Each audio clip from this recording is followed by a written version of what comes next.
시청자 여러분 안녕하십니까? 월간 서울경제 진행의 이유림입니다. 2019년부터 2021년까지 뜨거운 여름을 보낸 부동산 시장이었는데요. 최근 분위기는 이 가을과 겨울 그 사이쯤에 머무는 것 같습니다.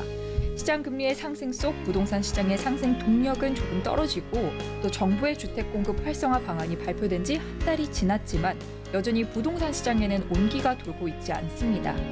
다만 이 부동산 매매와는 달리 청약 시장은 여전히 뜨거운 열기를 보여주고 있는데요. 오늘 전 연세대학교 한문도 교수님과 함께 이 부동산 시장의 방향성과 부동산 시장의 현실적인 전략 함께 얘기 나눠보도록 하겠습니다. 안녕하세요. 네, 안녕하세요. 네, 안녕하세요 교수님. 네. 또 월간 서울경제TV 한번 출연을 해주셨다고 제가 맞습니다. 들었는데 오늘은 또 저와 함께 한 시간 예. 또 부동산 시장 이야기 유익하게 나눠보도록 하겠습니다. 네, 먼저 이 최근 부동산 시장 이야기를 해보려고 하는데요. 네. 최근 부동산 시장이 금리 공포도 있었고요. 또 전쟁 리스크도 있었고요. 다양한 방면에서 하락하게 됐는데 주요 원인이 무엇이라고 생각하시는지 또 궁금하고요. 이러한 원인이 앞으로 또 계속 유지될지도 궁금합니다. 일단 우리가 기본적으로 생각하실 게 뭐냐면 부동산 가격이 상승하는 것은 이제 현재 자본주의가 뭐 경제 성장률 한 2%, 물가 뭐 1, 2% 이런 어떤 기본적인 스탠스로 이제 유지되는 시스템이잖아요. 네. 그 상태에서 일단 인구가 좀 늘어나고 그러면서 이제 경제 성장률이 받쳐주고 또 경제 성장률이 좀 소득이 늘게 되면 그 소득이 이제 분배가 잘 돼야 되겠죠. 그럴 경우에는 이제 개발도상국들이 이제 선진국으로 가는 과정 속에서 주택 가격이 이 비탄력성 그러니까 공급이 바로바로 안 되잖아요. 그러니까 인구가 늘어나면서 소득이 늘면 집을 다 필요로 하니까 당연히 집값이 그 속도를 못 쫓아오니까 주택 가격이 상승할 수밖에 없습니다. 그 볼륨에 따라서 더 커지게 되는데 그 부분이 일단 기초적인 건데 이제 대한민국의 경우에는 경제 성장률이 일단 약간 저성장국면에 들어왔죠. 선진국형. 그리고 인구도 일단 정체 시작이 됐고 물론 이제 인구가 바로 정체됐다고 해서 저량이라고 그러죠. 지금의 20대에서 40대가 뭐 갑자기 없어지는 건 아니지만 앞으로의 이제 수요가 이제 감소한다는 게 예측이 되니까 현재 물량과 미래 물량에 대한 어떤 공백의 갭에 대해서 시간적인 차이를 두고 이제 하방 압력이 존재하겠죠. 그러니까 그런 부분에서 이제 결정적인 게 뭐냐면 우리가 수요 공급의 법칙 있잖아요. 수요 공급 법칙 배우셨겠지만 뭐 우리 시청자분들이 많이 혼동되는 부분들이 계실 거예요. 뭐 네. 내년에는 지금 이제 어려워서 건설회사들이 짓지를 않으니까 그러면 2, 3년 뒤에는 집이 없어질 거고 모자랄 거고 모자르면 당연히 주택 가격이 또 급등할 거다라고 2030은 지금 트라우마도 좀 있으실 거예요. 그런데 그렇지는 않습니다. 여러분들이 아시는 수요 공급 법칙 뭐 중학교 때부터 배웠는데 거기에 결정적인 요인이 뭐냐면 가격이 높으면 수요는 줄게 돼 있죠. 그렇죠. 쉽게 말하면 공급이 만약에 100에서 50으로 줄었어요. 수요가 100에서 20으로 줄면 어떻게 돼요?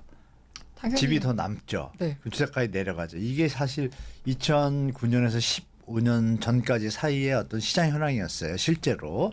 그리고 또 금리 얘기하시잖아요. 금리도 이제 금리가 올라가면 이자 부담이 높아지니까 당연히 주택 가격에 압력을 받게 되는데 하방적으로. 근데 분명한 것은 뭐냐면 노무현 정부 때를 제가 말씀드릴 텐데요. 그때 이제 금리를 3.3%대에서 5%대까지 올립니다. 한 1년 반 만에. 근데 주택 가격은 계속 쉬지 않고 올라가요. 왜 그럴까요? 그때 경제 성장률이요 7%였습니다. 그러니까 버는 게 더 많은 거예요. 금리가 높아도. 그러니까 우리가 이런 부분을 같이 보셔야 되는데 지금 대한민국의 현 상태는 버는 건 주는데 금리는 또 올라갔잖아요. 그리고 말씀드린 가격은 높잖아요. 그러니까 이 전체적으로 볼 때 국내 현황으로 볼 때는 하방 압력이 더 강할 수밖에 없고 조정이 나올 수밖에 없는 게 뭐 합리적인 판단이고요. 또 이제 국제적인 개념에서 보면 매크로 분석을 들어가면 네. 우리는 이제 기축통화국이 아니지 않습니까? 그러면 어떤 일이 벌어지겠어요? 달러가 강달러면 우리가 환율이 높아지잖아요. 그럼 요즘 물가 좀 극성이지 않습니까? 물가가 올라가면 어떻게 돼요? 우리가 만약에 500만 원을 벌었는데 평소에 한 150만 원어치를 식비나 이런 데 썼다 그럴게요. 여러 가지 활동에. 교통비도 올라갔죠. 지하철비도 올라갔죠. 또 뭐 우유값도 오른다 그러죠. 그러면 그 벌던 소득이 줄잖아요. 또 소득의 감소 효과가 벌어진단 말이에요. 그러면 현재 집값에서 그만큼 집값이 내려와 줘야 주택 구입 부담 능력이 똑같은 것인데 지금 주택 가격은 도리어 회복해서 더 올라갔잖아요. 그러니까 이런 부분을 볼 때 지금 이탈리아 팔레스타인 전쟁이 만약에 확산이 되면 이란까지 가세하면은 호주무즈 해협이라고 이제 막게 되면 그 오일 쇼크가 벌어집니다. 오일 쇼크가 우리 대한민국이 1979년에 있었는데 그때 부동산 가격이 한 20-30%다 하락을 했어요. 그러니까 이런 여러 가지 리스크들이 아직 남아 있고 또 이스라엘 팔레스타인 전쟁 말고 또 우크라이나 러시아 전쟁이 있지 않습니까? 거기에 또 식량 부분이 지금 약간 안정세 같지만 회복이 안 되고 또 확산되고 또 전쟁이 이어지면 여전히 에너지 부분에 좀 리스크도 존재해요. 그러니까 이런 것들을 종합해 봤을 때 파도가 바다에서 치면 쉬었다 가야 되잖아요. 그러면 지금 파도가 치는 어떤 국내나 국제 경제 상황이 그렇지 않습니까? 그럼 지금 무리해서 주택을 매입하는 것보다는 다 좀 정리가 되고 좀 고요한 바다가 된 다음에 냉정한 시각으로 판단하시고 접근하는 게 좀 좋을 것 같습니다. 그래서 결론적으로 이런 요인들 때문에 복합적이니까 조금은 쉬었다 가는 게 낫지 않을까 말씀드리겠습니다. 네, 교수님께서 이 국내 시장의 하방 압력부터 매크로적인 분석까지 해주셨는데요. 네. 그렇다면 그 교수님, 현재 대한민국 부동산 시장에서 가장 두드러진 특징은 뭐라고 꼽아볼 수 있을까요? 게임이 시작됐죠. 그러니까 나는 물론 2030 세대들은 무슨 말씀이 좀 추가적으로 말씀드리면 40까지도 해당돼요. 40 세대 분들이 2015년부터 엄밀히 말하면 14년 전부터 살짝 움직이기 시작했거든요. 2014년부터 계산하면 거의 9년이에요. 네. 9년 동안 주택 가격이 내려간 별로 이렇게 뭐 내려갔다 뭐 이런 걸 본 적이 작년에 잠깐 급락한 거 그거 외에는 없었어요. 급락을 했는데 지금 회복을 했잖아요. 그러니까 2030, 40 세대 분 입장에서는 젊은 세대 분들이 이제 학교에 지금 40세면은 10년 빼면 30살이잖아요. 남자분들은 군대 갔다 와서 2, 3년 차, 3, 4년 차, 여자분들도 사회생활 한 5년 정도 했을 때니까 그때 부동산을 보니까 올라간단 말이에요. 내가 나이가 40이 됐는데도 올라가고 있단 말이에요. 아, 부동산은 영원히 오르는구나. 당연하죠. 왜 오르냐면 화폐 가치는 점점 자본주의 시대에서 명목 가치가 올라가게 되다 보니까 화폐 가치는 떨어지고 명목 가치는 올라가지만 실질 가치는 오르내림의 진폭이 있어요. 그러니까 결론은 뭐냐면 주식시장에서 비쌀 때 사고 아니죠, 쌀 때 사서 비쌀 때 팔고 이런 것들을 하는 게 이제 주식 투자 행위인데 그 행위가 이게 시간의 텀이 길 뿐이지 똑같다는 얘기죠. 근데 그 시기가 지금 왔다는 거예요. 그래서 현재 대한민국 부동산이 그럼 10년 정도 가까이 지금 상방으로 올라왔잖아요. 그러니까 작년에 약간 조정 거치는 것 같다가 정부에서 여러 가지 뭐 건설사 뭐 이런 부분들 좀 우려하면서 물론 표면적으로는 건설사가 망하면 금융회사들이 또 문제가 발생을 하고 그게 이어지면 국가의 경제에 위험이 온다고 하는데 저는 그 부분은 좀 합리적이지 않습니다. 왜냐하면 1980, 90년대, 2000년대 초까지는요. 인구도 계속 늘고 있었고 그러니까 건설 산업의 어떤 GDP, 우리나라 GDP 대비 비중이 한때 최고는 한 20%까지 갔어요. 그러니까 당연히 건설 산업이 무너지면 좀 충격이 컸죠. 그런데 지금은 한 6%밖에 안 됩니다. 그러면 IMF 때 우리가 생각해 보실 때 그 위기를 우리 젊은 분들은 모르지만 저 같은 세대들은 이거 잘 견뎠거든요.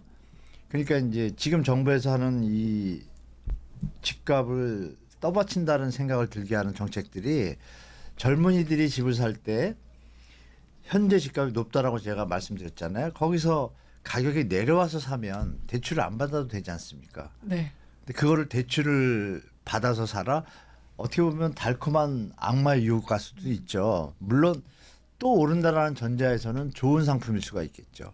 근데 이게 또 오른다는 보장이 없지 않습니까? 그러면 이게 자칫하면 대출 문제에 대해서 뭐 IMF나 OECD가 계속 경고하지 않습니까? 그리고 데이터나 논문에서 여러분들도 아시겠지만 GDP 대비 가계부채 비율이 100%를 넘어가면 위험합니다. 실제로 글로벌 금융위기 때 미국도 거의 100% 가까웠고요.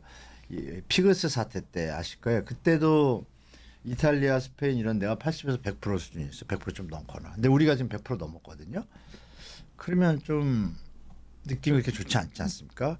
실제로 긴축을 들어갔어요. 근데 우리는 지금 긴축이 아니라 재정 확충을 하고 있어서 여러 가지 비판의 소리가 많이 나오고 있지 않습니까? 그래서 이 부분이 그러면 이 수요들이 대출 이자 약간 저렴한 거 정책 금리로 인해서 따라가지만 그 다음 수요는 어떻게 될까요? 이거는 한정적이거든요. 이 대출 예산이 한정적이기 때문에 계속 퍼볼 수가 없거든요. 국민 세금이거든요. 그 이자 차익 보존이라 해서 시중 금리가 높은데 정책 금리를 싸게 하면 금리의 차익이 생기잖아요. 그 부분을 우리 세금으로 메꿉니다. 차익 보존이라 그래서. 그러니까 이게 결국 우리 돈 또 나가는 거잖아요. 그렇죠. 그러니까 이런 분들을 볼 때 현재 우리나라 부동산 시장의 두드러진 특징은 영끌과 갭투기 붐이 아직까지 남아 있는데 그분들의 어떤 비율을 따지면 10%밖에 안 돼요. 나머지 90%는 그걸 좋아하지 않거든요. 너무 피곤하니까.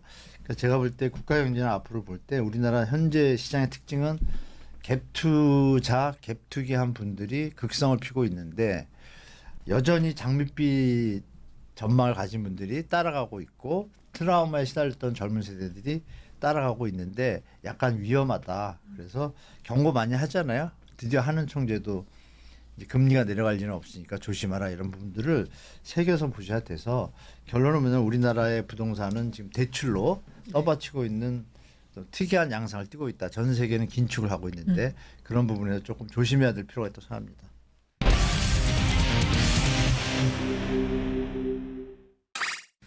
좀 앞서서 말씀해주신 부분하고도 조금 이어지는 것 같은데 네. 이 정부의 부동산 정책 규제 또 앞으로 어떻게 진행이 될지 조금 더 주의하면서 지켜봐야 될 것 같습니다.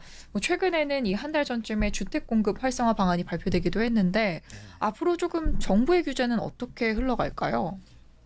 정부가 처음에 기억나시겠지만 1.3 대책 올해 1.3 대책 던질 때 이제 물론 건설사 그때는 좀 급하고 좀 위기가 왔었기 때문에 긍정적인 분면은 분명히 존재합니다. 왜냐하면 급하게 어떤 일이 벌어지면 그 시스템에 심리적으로 문제가 생겨서 국가 경제에 좀 부담이 돼요. 그래서 그건 좀 잘했다고 생각을 해요.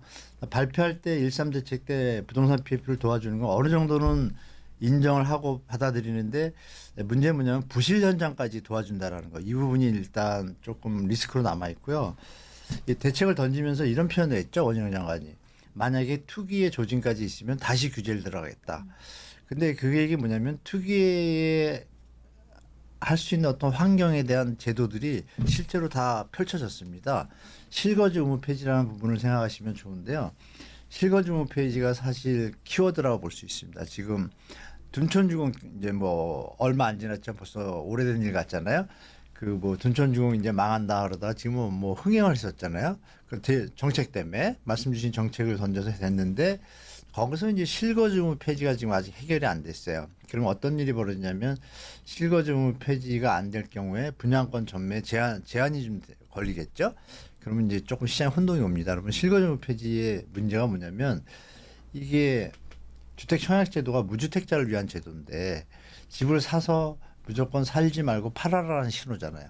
투기하라는 신호잖아요.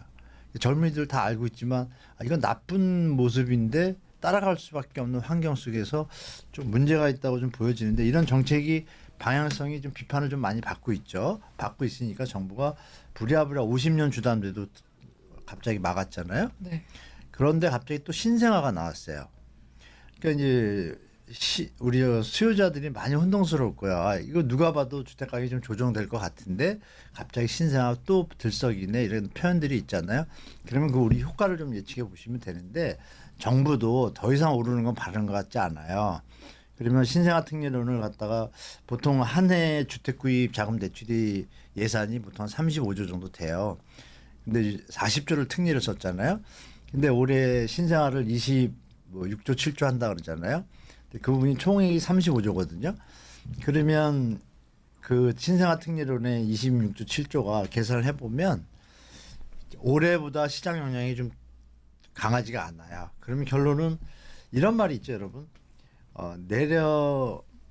집값이 하도 올라가지고 내려가려고 정책을 쓰면 집값은 계속 올라가고 올라가는 걸 막으려고 내려가는 걸 막으려고 계속 올라가는 정책을 쓰면 계속 내려가잖아요. 아이러니합니다. 그래서 그 부분이 왜 정부가 계속 이런 규제 완화 정책과 이걸 던지는지는 내려가니까 막아주는 거잖아요. 그래서 그것을 예측해 보시고 그런 부분이 시장에서 규제 정책이 만약에 집값이 또 급하게 내려가는 기미가 있으면은 뭐 다른 한 두 가지 정도 좀 대책이 또 있어요. 미분양 양도세 한시적 감면 이런 게 이제 또 나올 수도 있고 이렇게 신생아처럼 기발한 또 대책이 나올 수 있겠죠. 국민 비판을 뒤로 하고라도 시장을 이제 살리기 위한 정책인데 이게 이제 과연 좋은 결과가 나올지 나쁜 결과가 나올지는 여러분들 지켜보셔야 될 것 같습니다. 네, 또 여기에 더불어 가지고 이 국내 부동산 시장의 가장 큰 특징 중에 하나가 이 수도권과 지방 부동산의 양극화 심하잖아요. 네. 또 이 부분도 항상 좀 주기적으로 화제가 되고 있는데 어떻게 전망하시나요? 앞으로 좀 이런 양상이 계속해서 심화가 될까요? 지금 이제 말씀 중에 수도권과 지방 양극화를 하셨는데요.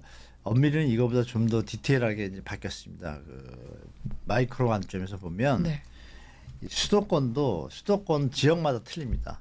맞아요. 어느 지역은 조금 개발 호재나 또 뭐 고용 호재 같은 거 따르면 계속 상방 압력을 계속 받습니다. 국가 경제와 상관없이.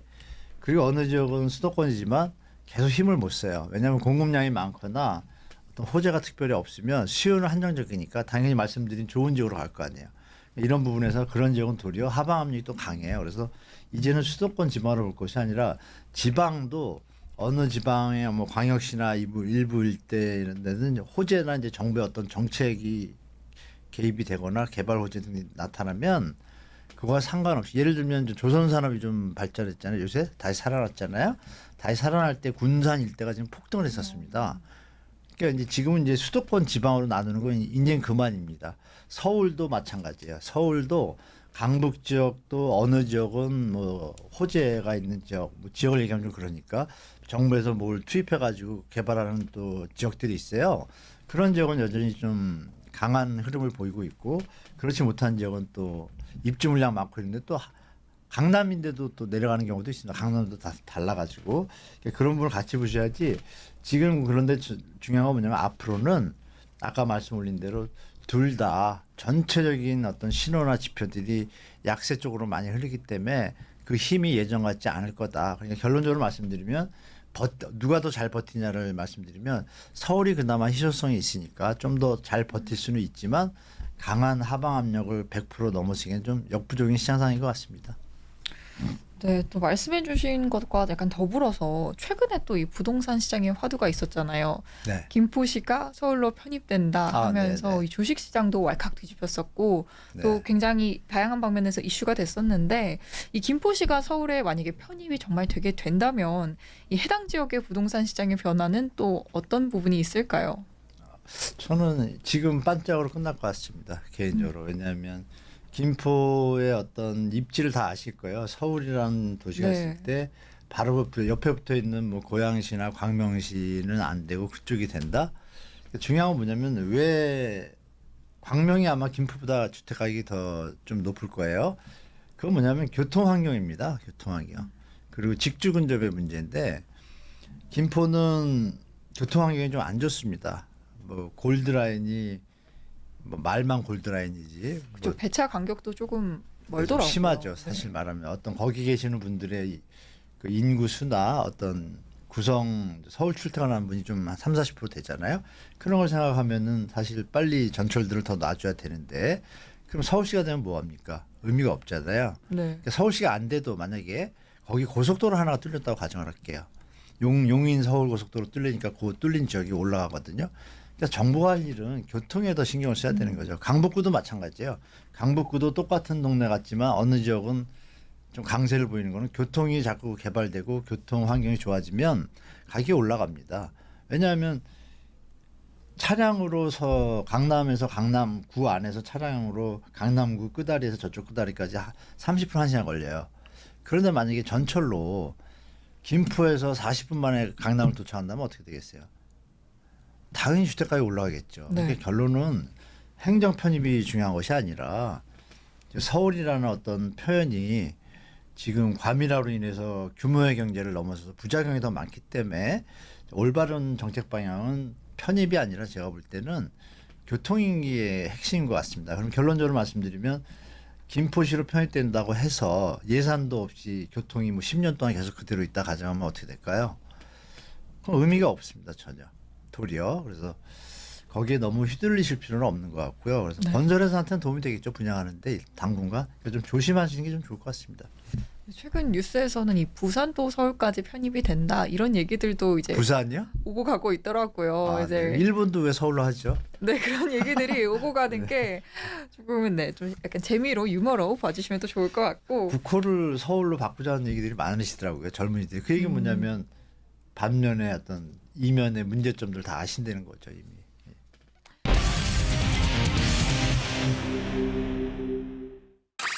네, 이렇게 교수님과 함께 또 부동산 시장의 최근 하락 원인과 또 이슈들까지 짚어봤고요. 이제 조금 더 넓은 범위에서 질문을 드려보겠습니다. 이 부동산 시장의 사이클이 어떤 주기로 반복되는지 먼저 질문 드려볼게요. 부동산 사이클은 보통 이제 정책적인 면에서 보면 되는데요. 아까 말씀드렸던 자연적인 경제 성장, 인구 증가, 소득 분배가 잘 되면 네. 올라가다가 어느 시점에서 그게 우리가 아시는 바와 같이 붐이라는 게 발생하잖아요. 붐이 발생을 하고 나면 어느 정점에 가면 일단 약간의 정책을 거친 다음에 패닉까지는 아니더라도 침체 둔화 과정을 거치게 돼 있어요. 보통 그 텀이 보통 7년에서 10년 주기도 있고 20년 주기도 있는데 대한민국은 10년 주기입니다. 그 현상을 보면 우리가 대출 제도도 그렇고 여러 가지 요인들이 많은데요.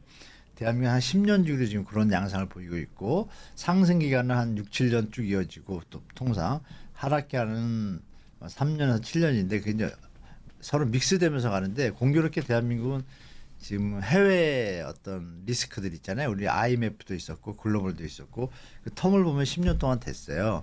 그럼 글로벌이 2008년이니까 2018년에 정리가 됐어야 되는데 아시는 바와 같이 코로나가 터졌잖아요. 그러니까 이게 약간 더 붐을 더 일으킨 거죠. 그러면 향후에 어떤 조정 기간에는 그 붐만큼 거품이 빠질 수도 있다는 것도 좀 예측할 필요가 있고요. 그러면 중요한 것은 뭐냐면 또 젊은 세대들이 아까도 말씀드린 건 똑같습니다. 이 주기라는 것은 어떤 자연의 법칙이 약간 적용이 되거든요.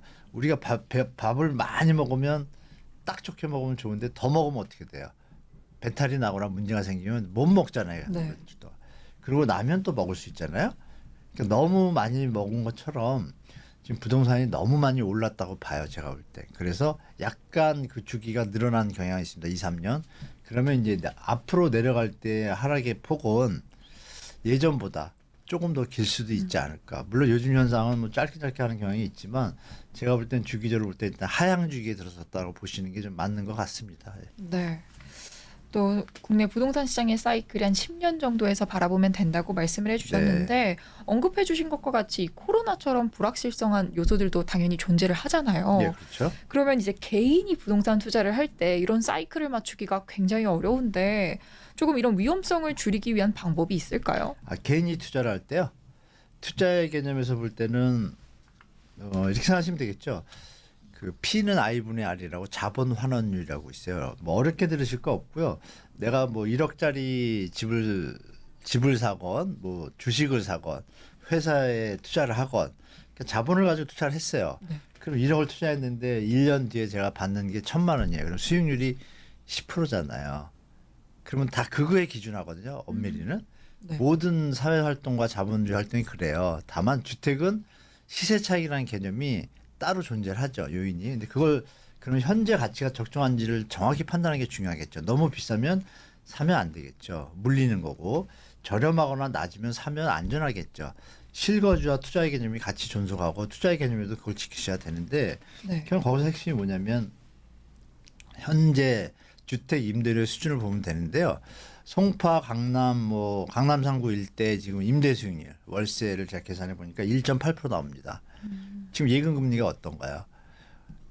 그러니까 여기서 지금 강남의 매물이 지금 많이 나오고 있잖아요. 서울 아파트 매물이 제가 알기로 11월 3일 기준으로 8만 건을 넘었어요. 어마어마한 물량입니다. 서울의 적정 입주 물량이 3만 5천 호예요. 2배예요. 네. 근데 입주 물량도 올해 3만 8천 호가 그래요. 어마어마해요. 10년만 채가 지금 있는데 소화가 안 된 거잖아요. 네. 그러니까 이런 부분을 생각해 보시면 투자의 관점에서 보면 모를까요. 물건이 많으면 당연히 하방 압력이 존재하겠죠. 그러니까 그것이 정리가 되는 시점이 그나마 좀 저점이지 않을까. 일단은 근데 그런 식으로 좀 접근을 하시는 것. 계산을 정확히 해보시고 무조건 뭐 갭 투자해서 갭이 작아서 따라갔다가 좀 낭패를 볼 수도 있습니다. 지금 제가 볼 때 그래서 그런 부분 체크하시면서 투자하시는 게 좋을 것 같습니다. 그럼 여기에 덧붙여서 이 시장의 불확실성을 관리하는 방법은 또 어떤 게 있을까요? 불확실성이요. 그건 뭐 여러 가지 지표하고 정부 정책을 크로스 체크하시면 되는데요. 일단 간단하게 그 매물량하고 거래량하고 전세가 비율 세 가지로 기본적으로 판단하고 경매 지표가 또 있습니다. 경매 지표는 이제 부동산 시장의 선행 신호예요. 경매 지표에 낙찰가율이나 낙찰률 이런 거 있잖아요. 이런 부분들이 경매 지표 좀 여러분들이 서칭하시면 흐름이 보여요. 이렇게 매월 발표하거든요. 그게 이제 올라가는 추세이면 일단 저점이라고 보면 되고 내려가는 곡선 추세면 높아서 자꾸 내려가고 있구나 이렇게 판단하셔야겠죠. 그리고 말씀드린 전세가 비율 있지 않습니까? 이 부분이 좀 낮아지기 시작한다는 건 뭐냐면 주택가격이 높다는 얘기거든요. 네. 그러니까 높으니까 그거는 기다려야겠죠. 그리고 거래량 같은 경우에 이제 거래량이 자꾸 증가를 하고 해야 수요가 늘어나니까 그 수요 공급 법칙에서 주택 가격이 상방 압력을 받잖아요. 근데 거래량이 지금 아시는 바와 같이 평균 서울 예를 들면 전국 비슷해요. 서울 같은 경우에 지금 평년 한 6,100 월 6,100에서 200건 정도 되는데요. 그게 지금 한 4,000건을 못 넘었어요. 50% 60% 정도 선에서 못 올라가고 있거든요. 평균 거래량 또 IMF나 글로벌 금융위 때 거래량이 한 1,500, 2,000건이었어요. 그 수준인데 워낙 작년에 급하게 내리다 보니까 1,000건에서 3,000건이면 3배 올랐잖아요. 근데 평균 점수를 따지면 50점짜리거든요. 그러니까 이런 부분 같이 보셔야 되고 매물량이 이제 말씀드린 대로 증가하면 팔려는 사람이 많다는 얘기잖아요. 그러면 주택가격이 오를 것 같으면 왜 자꾸 팔려고 내놓을까요? 아니죠. 그러니까 이런 걸 같이 좀 보시면 시장 직하는데 좀 도움이 되실 것 같아요. 네, 좋은 말씀 감사합니다. 이 다음 질문은요. 네. 저와 같은 2030 세대에게 조금 현실적인 조언의 시간이 되지 않을까 싶습니다. 네. 이 2030 세대의 무주택자와 또 1주택자가 현실적으로 좀 다가갈 수 있는 전략에는 어떤 것들이 있을까요? 일단 무주택자분들 경우에는 지금 제가 개인적으로 제 개인적인 생각이지만 주택 가격이 약간 임계점이 좀 높은 수준이에요. 그래서 가격이 고평가되어 있기 때문에 좀 조정되는 걸 기다리시는 게 낫고 특히 네. 그러면 조정되기 전에 이제 공공분양 물량이 있습니다. 공공분양 물량의 분양가가 어떻게 책정되는지가 제일 중요한데 정부가 최대한 집값을 떠받치면은 분양가도 올라가겠죠. 왜냐하면 분양가 책정이 시세의 70에서 80%라는 가이드가 있어요. 그러면 시세가 내려가면 공공 분양 가격도 더 내려가겠죠. 그렇다면 공격적으로 쫓아가야 되는 것인데 이 공공 분양에서도 이제 어떤 자기의 대출 능력이나 이런 거 정부에서 해주는 자금들이 많아요. 70% 80%까지 생애 최초는 해주니까 이건 적극적으로 좀 공격적으로 이제 접하시는 게 좋을 것 같고요. 민간 분양은 좀 조심하셔야 될 것 같습니다. 요즘 이제 분양가가 서울 같은 경우에 10억대를 넘어가고 있는데요. 이 10억대가 넘어갔을 때 뒤에서 그 가격을 받쳐줄 사람이 있는가를 체크해 보는 것은 소득 분포를 제가 체크해 보면 대기업 다니는 분들의 연평균 10년 차가 1년 평균으로 따지면 한 7, 8천 나와요. 그럼 두 부부 합하면 10억짜리 집 돈 주고 못 삽니다. 모으는 돈이 생계비 빼고 하면 한 6억, 7억 모으면 잘 모으더라고요. 그분들도 버거운 가격이 10억이니까 10억이 넘는 분양가는 사실 빚을 좀 떠안고 네. 좀 부담을 갖고 사는 가격이기 때문에 주택가격이 좀 너무 높잖아요. 그런 부분이 좀 체크하셔야 되고 민간 분양 좀 조심하셔야 될 것 같고 1주택자분들은 이제 뭐 가지고 계신데 뭘 하냐 이러겠지만 집이 작거나 아기가 태어나가 이러면 업그레이드를 해야 되지 않습니까? 네. 1주택자분들은 청약제도가 이번에 수도권 같은 경우에 85제곱 이상의 경우에는 추첨제가 많습니다. 그러니까 추첨제분도 활용하시고 또 시내 안에서도 규제 지역이 아닌 경우에는 일부 물량 갖다 추첨제로 해요. 1주택자도 가능합니다. 그리고 뭐 무순위 뭐 이럴 땐 다 쫓아가셔야 되고. 근데 중요한 것은 뭐냐면 다시 한번 만약에 조정이 왔다 했을 때 이런 분들 계시더라고요. 미리 좀 주택 가격이 회복됐을 때 저 질문을 한 예예요. 지금 약간 회복됐을 때 팔고 만약에 교수님 말대로 조정이 된다면 그때 가서 살까요? 좋은 방법인데 100% 저를 믿으면 안 된다 그러죠. 우리 좀 아시잖아요. 100% 그건 아니지만 좋은 방법의 시나리오는 하나는 분명하잖아요. 그렇죠? 그래서 주택가가 어느 정도 회복되고 이 정도 팔면 되겠다 싶으면 잠시 월세나 전세 사시다가 주택가에 조정이 되면 산다. 이게 맞으면 정말 그렇죠. 타이밍이 딱딱 맞아주면 진짜 좋은 투자인데 네. 그런 식으로 접근하셔도 되고 민간 분양 같은 경우에도 뭐 여러 가지 대출 제도가 좋아지니까 또 신생아 대출 있지 않습니까? 이 부분은 우리 시청자분들이 좀 활용하시는 게 좋을 것 같습니다. 암만 어떤 전체적인 그림이 뭐 4050한테는 뭐 불평등이 오고 이렇게 뭐 비난도 있지만 여기에 해당되는 분들은 정부에서 해주는 거니까 충분히 활용하시는 게 도움이 되실 것 같습니다. 네. 또 교수님께서 2030 세대를 위한 공공 분양부터 민간 분양까지 다양한 전략 짚어주셨는데요. 이 2030 세대를 비롯해서 최근 많은 분들이 또 청약에도 굉장히 많은 관심을 예. 가지고 계시잖아요. 근데 이 청약이 생각보다 당첨되기도 조금 어렵고 또 신청하는데도 다양한 조건들이 있어서 이제 조금 과열이 되는 분위기도 포착이 되고 있습니다. 또 이 청약 외에 구축에도 상당한 기회가 있는데 청약과 구축 매매의 장단점을 한번 짚어주시면 좋을 것 같습니다. 네, 청약시장은 지금 아시는 바와 같이 정부의 실거주 의무 폐지에 대한 게 이제 확실히 정리는 안 됐지만 그 부분을 믿고 아직도 들어가시는 분들이 꽤 있는 것 같아요. 특히 2030 사국이요. 상반기 주택 아파트 거래량의 어떤 전체 보면 63.4% 그러니까 65% 정도의 주택을 2030, 40이 매입을 했어요. 특히 2030만 해도 한 40% 가까이 매입을 했거든요. 그럼 우리 연령 분포로 따지면 생애 주기를 따져도 5060이 더 자본력이 뛰어난데 왜 5060은 여기에 안 뛰어드는지를 생각해 보셔야 될 것 같아요. 근데 2030, 40은 뭐냐면 그 이자 계산을 이런 식으로 하는 것 같습니다. 조심하셔야 될 게 뭐 10억짜리 집이면 둔촌중은 이해예요. 1억 10억짜리인데 1억 계약금 넣고 나머지 9억에 대해서 물론 바로 9억을 대출받는 건 아니죠. 2025년 1월 입주니까 분할이지만 일단 그 이자를 계산하니까 다 합해서 한 3,500에서 5천 사이 투입을 하면 주택 가격이 1억 오르면 5천에 100% 수익이 되네. 2억이 오르면 200% 수익이 300% 이렇게 되니까 그런 심리로 탐욕적인 심리로 또 청약을 하시는 분들이 꽤 계시고 여러분들이 아쉽게 청약제도 이번에 개편돼 가지고 4인 세대, 5인 세대 상관없이 청약은 1주택자, 무주택자가 청약을 받는 것인데 세대 원으로 확대를 했어요. 그 얘기 뭐냐면 한 집에 4명이 있으면 4명이 다 집을 받아요. 그러면 나중에 내 집에서 다 살 수는 없잖아요.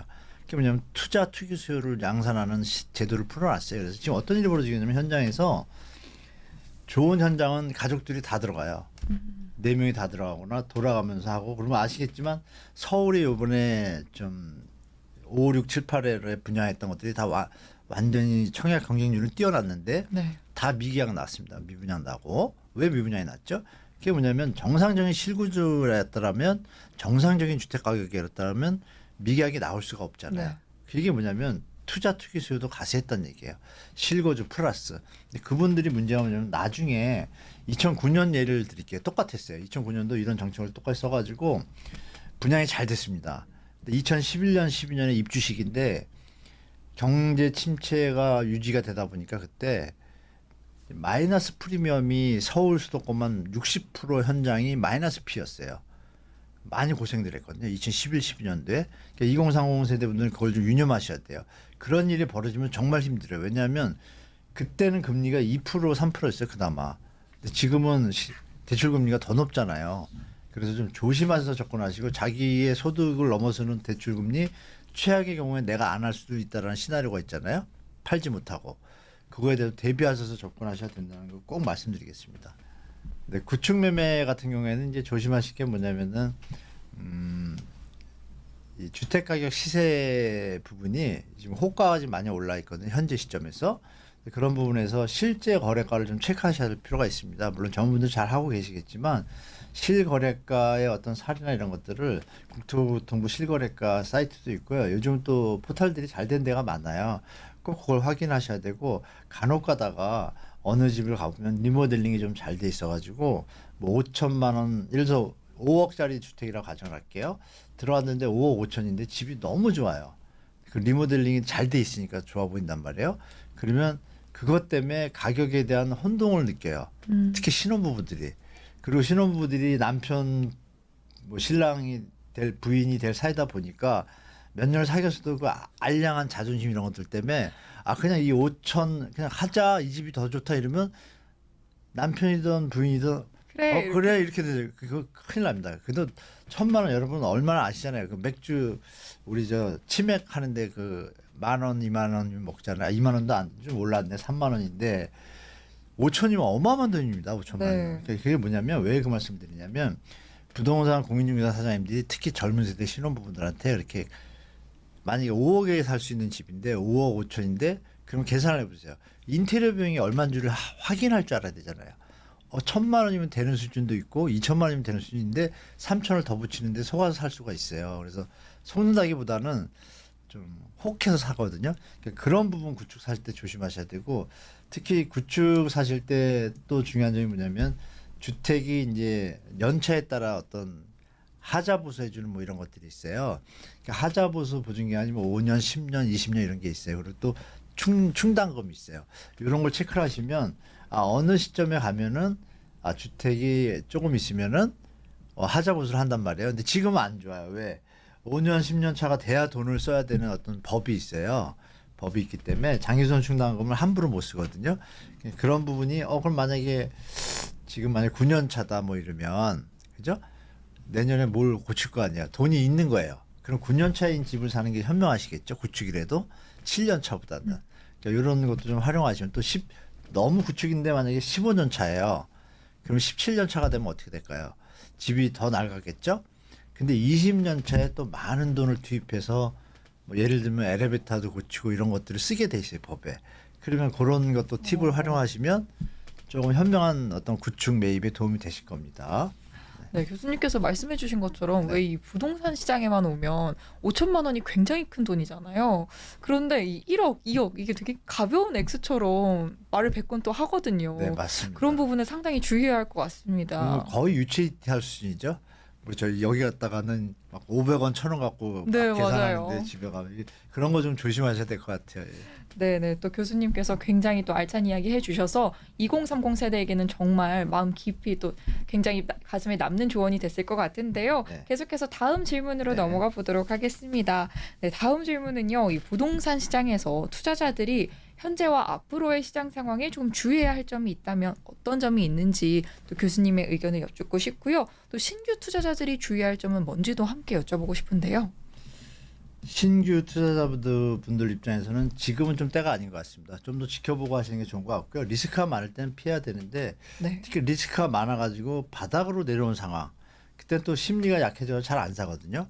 그때는 접근해도 되는데 올라갈 때는 절대 하면 안 됩니다. 그래서 이런 부분 좀 기본적으로 지키셔야 되고 그 신규 투자자는 그렇게 하셔서 이 공급 부족 관련해서 지금 뉴스들이 많이 나오잖아요.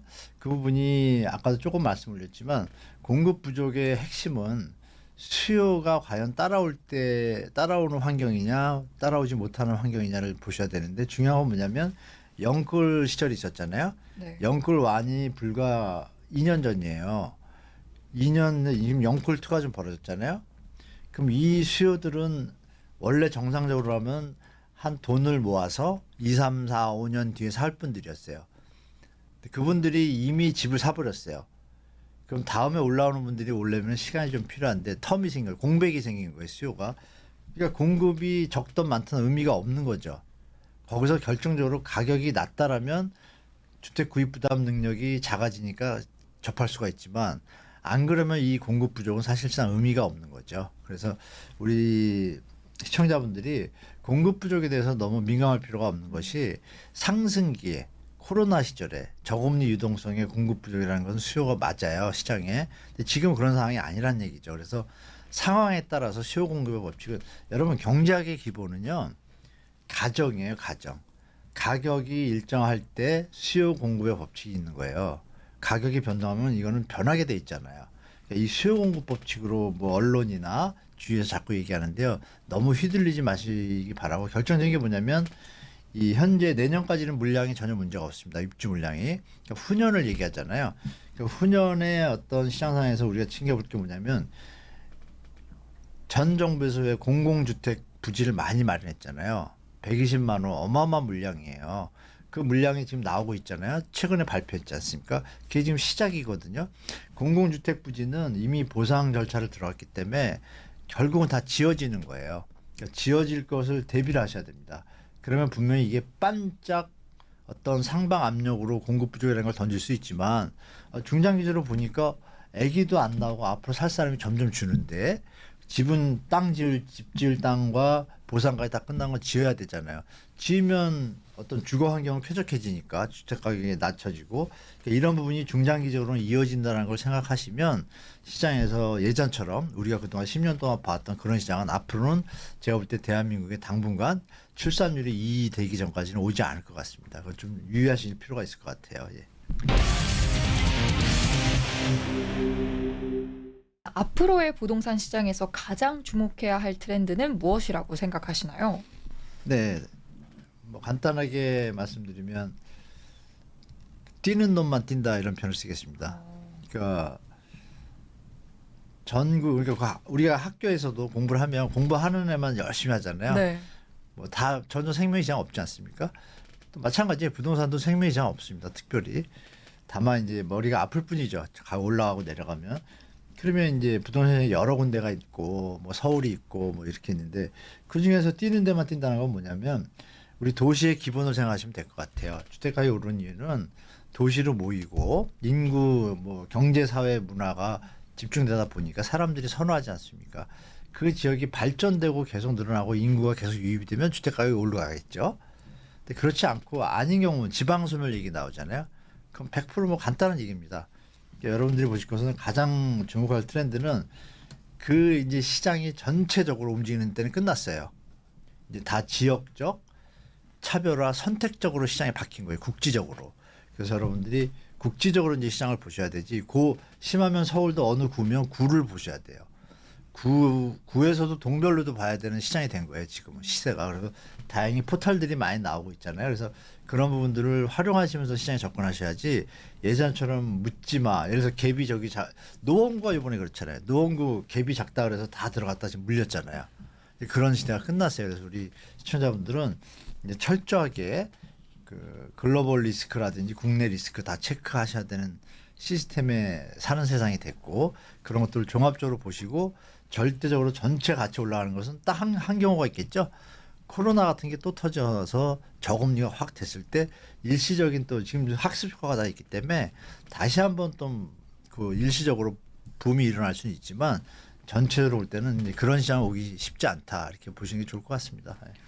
네, 교수님께서 이 뛰는 놈만 뛴다 이렇게 표현을 해주셨는데 네. 시청자 여러분들도 이 시장을 조금 국지적으로 바라보시면 좋을 것 같습니다. 네, 교수님 그럼 마지막으로 또 네. 저희 월간 서울경제 시청자 여러분들께 해주실 말씀이 없는지 또 부탁드리겠습니다. 아, 네. 그 부동산 투자와 뭐 투기 또 실거주 여러 가지 문제들이 우리 시민들과 시청자분들 힘들게 하는데요. 이런 말씀을 드리겠습니다. 부동산도 투자의 대상인 건 맞습니다. 맞는데 어느 정점을 지나면은 투자 실패할 확률이 높아지는 시장이 오거든요. 뭐 해외도 다 이렇게 글로벌 그런 거 터졌잖아요. 결정적인 게 뭐냐면 이 돈을 많이 버셨는데 어느 부부가 이혼을 하시더라고요. 그러니까 우리가 이 부동산을 접할 때 투자를 하는 목적이 뭔지를 생각해 봐야 될 것 같아요. 행복을 위해서잖아요. 네. 행복을 위해서 누구 행복을 위해서요? 나와 내 가족. 그죠? 그런데 이혼을 하는 거예요. 왜? 돈이 사람들을 갈라놓게 하잖아요. 그러니까 이런 부분을 잘 조절하셔야 될 것 같아요. 마인드 컨트롤, 초심을 잘 가지시고 부동산 투자를 하실 때 적정선에서 욕심내지 마시고 과욕을 부리다 보면 인간사가 다 깨지더라고요. 그래서 그런 부분 좀 조심하시면서 부동산 시장에 접하시면 좋을 것 같습니다. 예. 네, 오늘 전 연세대학교 한문도 교수님과 함께 이 현재 국내 부동산 시장의 방향성과 또 현실적인 전략까지 함께 짚어봤는데요. 교수님 오늘 말씀 너무너무 감사합니다. 아, 네, 감사합니다.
부동산 시장을 덮친 침체의 그림자 속 중요한 것은 타이밍이죠.